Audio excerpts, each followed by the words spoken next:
Study IQ IAS, अब तैयारी हुई अफोर्डेबल।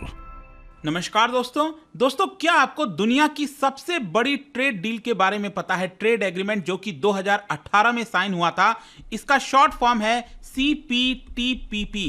बेसिकली अगर मैं आपको फुल फॉर्म बताऊं तो comprehensive and progressive trans pacific partnership, इसको TPP-11 भी कहा जाता है। बेसिकली क्या है कि पहले इसका यूएस भी पार्ट हुआ करता था, लेकिन यूएस ने विड्रॉ कर लिया और इसी की वजह से 12 से घटकर ये 11 हो गए हैं। लेकिन बड़ी खबर ये आई है कि यूके ने भी फाइनली ये जो डील है उसको साइन कर लिया है। मतलब यूके भी इसका 12वां देश बन गया है। और ये आप देख सकते हो, UK formally signs up to trans pacific trading bloc. तो इसके बारे में आपको बताऊंगा। और साथ ही साथ चाइना भी इसको ज्वाइन करना चाहता है, लेकिन चाइना को इससे बाहर कर दिया गया है। चाइना को इसको ज्वाइन नहीं करने दिया जा रहा है। तो ओवरऑल हम देखेंगे कि यूके के पर्सपेक्टिव से कितना ज्यादा इंपॉर्टेंट है। काफी कुछ जानने को है, चलिए आगे बढ़ते हैं। लेकिन उससे पहले ध्यान रखिएगा, आप में से जितने भी लोग यूपीएससी 2024 की प्रिपरेशन कर रहे हैं और एक सिंगल बैच के अंदर ही प्रीलिम से लेकर इंटरव्यू तक की पूरी तैयारी करना चाहते हैं, तो 3 लाइव बैच स्टार्ट हो रहा है बहुत ही जल्द 22 जुलाई से। मतलब आप में से जो लोग प्योर इंग्लिश, प्योर हिंदी या फिर इंग्लिश बैच लेना चाहते हो तो सिंपली हमारे वेबसाइट ऐप पर जाइए या फिर कमेंट सेक्शन में इसका लिंक है, वहां पर जाकर यूज करना है कोड अंकित लाइव, ताकि आपको मैक्सिमम डिस्काउंट मिल सके। और इसके अलावा अगर आप ऑप्शनल के बैचेस लेना चाहते हो तो इस महीने कई सारे हमारे ऑप्शनल के जो बैचेस हैं वो भी स्टार्ट हो रहे हैं। और इसके साथ साथ अगर आप MCQs अटेम्प्ट करना चाहते हैं तो मेरे इंस्टा पेज पर जाइए, वहां पर स्टोरीज में जितने भी MCQs हैं उसको आप अटेम्प्ट कर पाएंगे। चलिए शुरुआत करते हैं और सबसे पहले ये देखते हैं कि एग्जैक्टली हो क्या रहा है। देखिए, आपको याद होगा 2020 में यूके, यूनाइटेड किंगडम बाहर हो गया था यूरोपियन यूनियन से, उसको ब्रेग्जिट बोला गया। अब ये यूके के लिए बहुत बड़ा झटका था। क्यों? क्योंकि अगर यूके पहले यूरोपियन यूनियन का पार्ट हुआ करता था तो इससे यूके को काफी फायदा होता था। अगर यूरोपियन यूनियन कोई भी ट्रेड डील करता था किसी भी देश के साथ तो बहुत सारे बिजनेस यूके के पास भी आते थे। लेकिन क्योंकि यूके अलग हो गया और इसी की वजह से यूके को जरूरत पड़ी कि वो अलग अलग देशों के साथ यहां पर ट्रेड डील करे। और इसी की वजह से आप देखोगे तो यूनाइटेड किंगडम ने फॉर्मली कल ही यहां पर साइन किया है। और जो इंडो पैसिफिक ब्लॉक है, मैं आपको आगे बताऊंगा इसको इंडो पैसिफिक ब्लॉक क्यों कहते हैं और कौन कौन से देश हैं, इसको यहां पर यूके ने ज्वाइन कर लिया है। यूके की जो बिजनेस मिनिस्टर हैं उन्होंने अपना सिग्नेचर किया इसके अंदर एक्सेशन प्रोटोकॉल पे, और ये सारी चीजें न्यूजीलैंड के ऑकलैंड में हुई। और इसको कहा जाता है CPTPP, that is comprehensive and progressive agreement for trans pacific partnership. और मैं आपको बता दूं, यहां पर जो मिनिस्टर हैं उन्होंने यही कहा कि ये एक मॉडर्न और एम्बिशियस एग्रीमेंट है और हमारे मेंबरशिप की वजह से इस ब्लॉक को और ज्यादा आगे बढ़ाना है। और ये प्रूफ होता है कि यूनाइटेड किंगडम के जो दरवाजे हैं वो बिजनेस के लिए सभी के लिए खुले हुए हैं। इसके लिए बताया जा रहा है कि यूके ने इसको ज्वाइन कर लिया है। इसकी वजह से यूके का जो एक्सपोर्ट है, जो बाहर सामान वो बेचता है, वो लगभग 1.7 बिलियन पाउंड ये बढ़ जाएगा। और अगर हम इंपोर्ट की बात करें तो यूके 1.6 बिलियन पाउंड के इंपोर्ट और बढ़ाएगा, जिसकी वजह से ओवरऑल अगर हम जीडीपी की बात करें तो यूके की जीडीपी 1.8 बिलियन पाउंड जो है वो बढ़ जाएगी लॉन्ग टर्म के बेसिस पर। और बताया जा रहा है कि इसका इफेक्ट जो है वो 2024 के हाफ से दिखने वाला है। अब क्वेश्चन ये आता है कि ये CPTPP है क्या? देखो, मैं आपको थोड़ा सा डिटेल से बताता हूं। एक्चुअली क्या था कि ओबामा के समय 2016 में यहां पर TPP साइन हुआ था, जिसका नाम है ट्रांस पैसिफिक पार्टनरशिप, ठीक है, TPP, जिसके अंदर टोटल 12 कंट्रीज थे। अब 12 कंट्रीज कौन कौन से हैं? ये कनाडा हो गया, ऊपर मैक्सिको हो गया, पेरू हो गया, चिली हो गया। तो ये नॉर्थ अमेरिका, साउथ अमेरिका के देखने को मिलेंगे। फिर इसके अलावा यहाँ पर न्यूजीलैंड, ऑस्ट्रेलिया हो गया, जापान हो गया। फिर यहाँ पर आपको पता है कि साउथ ईस्ट एशियन जो कंट्रीज हैं, वियतनाम, मलेशिया, ब्रुनेई, सिंगापुर। तो टोटल मिलाकर ये 11 देशों के साथ साथ यूएस बहुत बड़ा रोल प्ले करने वाला था। यूएस भी इसका पार्ट हुआ करता था 2016 में, लेकिन चुनाव होता है यूएस के अंदर और डोनाल्ड ट्रंप जो हैं वो राष्ट्रपति बन जाते हैं। और डोनाल्ड ट्रंप ने यह आरोप लगाया कि ये जो एग्रीमेंट हुआ है वो यूएस को नुकसान पहुंचाएगा, वो यूएस के फेवर में नहीं है। तो डोनाल्ड ट्रंप ने क्या किया, इस एग्रीमेंट से अपने आप को विड्रॉ कर लिया, यूएस को इससे बाहर कर दिया। तो क्या हुआ कि इसके अंदर टोटल कितने कंट्रीज बचे? 11 कंट्रीज। अब 11 देशों ने यह सोचा कि यूएस बाहर हो गया है भले ही, लेकिन हम अभी भी आपस में यहां पर एग्रीमेंट कर सकते हैं। और और इसी की वजह से 2018 में यहां पर जो टीपीपी है वो बन गया बेसिकली, ये आप देख सकते हो CPTPP, that is comprehensive and progressive agreement for trans pacific partnership. मतलब कि 12 के बजाय 11 देश इसके अंदर आपको देखने को मिलेंगे।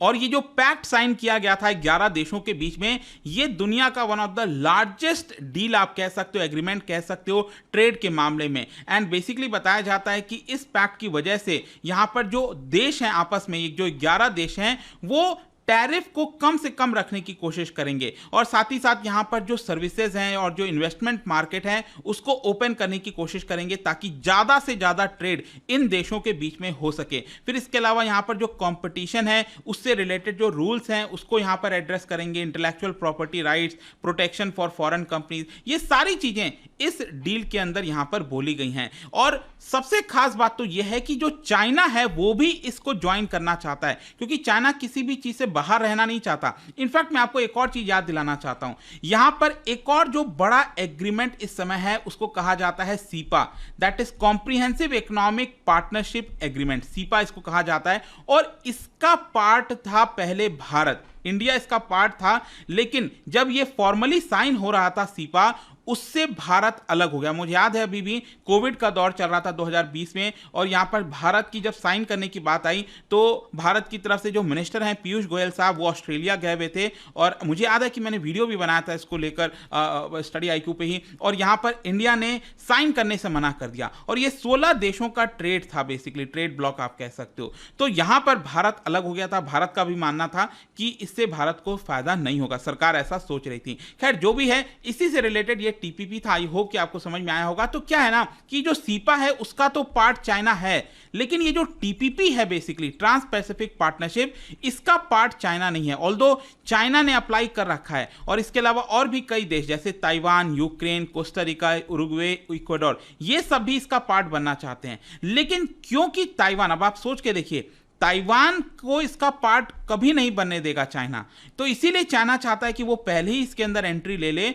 और ताइवान की जो मेंबरशिप है इसके अंदर वो कभी भी ना हो पाए। तो देखना होगा कि क्या ताइवान का भी मेंबरशिप इसमें हो पाता है कि नहीं, क्योंकि फॉर्मली अगर आप देखोगे यूएन के अंदर ताइवान अलग से देश रिकॉग्नाइज नहीं है, ठीक है, तो वो एक अलग मामला चल रहा है। और ज्यादातर जो पॉलिटिशियंस हैं इन देशों के, ये 11 देशों के जो पॉलिटिशियंस हैं, उनका भी ऐसा मानना है कि चाइना को इसका पार्ट बनने नहीं देना है, क्योंकि अल्टीमेटली जो मेन एम है इस तरह के डील का वो यही है कि चाइना का जो इन्फ्लुएंस है इस पूरे रीजन के अंदर उसको कम से कम किया जाए और ये देश एक साथ आ सकें और चाइना के खिलाफ लड़ सकें। आई होप कि आपको समझ में आ गया होगा। अब मैं बात करता हूं ये जो CPTPP है, ये जो ट्रेड एग्रीमेंट है, वो कैसे यूके के लिए इतना ज्यादा इंपॉर्टेंट है। देखिए यहां पर जो यूके की गवर्नमेंट है उन्होंने कहा है कि इसकी वजह से क्या होगा, इन देशों के अंदर यूके और ज्यादा एक्सपोर्ट कर पाएगा। मतलब ये जो देश आप देख रहे हो, इतने सारे 11 देश हैं, यूके आसानी से और अपने जो गुड्स एंड सर्विसेज हैं उसको एक्सपोर्ट इन देशों के अंदर कर पाएगा।